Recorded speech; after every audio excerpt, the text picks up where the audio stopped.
Here are the 5 things that your brain needs to perceive in order for you to feel good.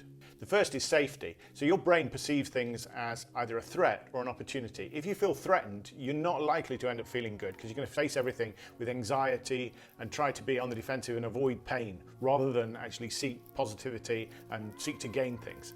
The second is security. So it likes to know what's happening in advance so it can plan and be ready for it.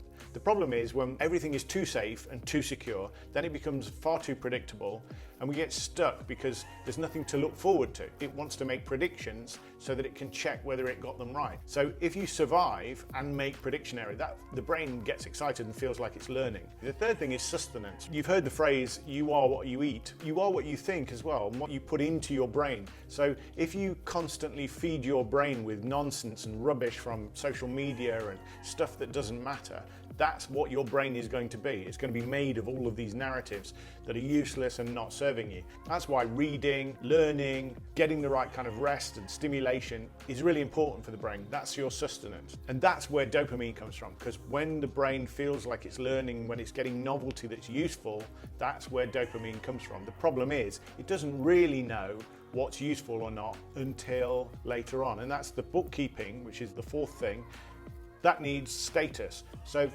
that's how the brain tracks whether things are working or not. It tracks whether the return on the investment is paying off. What the brain does is tracks status, the status of things and your status relative to other things in any kind of game.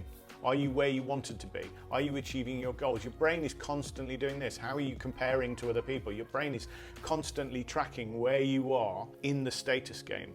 And the final thing is supremacy. So that's the peacekeeping part of the brain, which is essentially the rational part of the brain, the prefrontal cortex. That wants supremacy, feeling agency, feeling in control of a situation, being able to put a narrative on it. And the narrative that we put on it then sets the tone for whether we perceive things as a threat or an opportunity.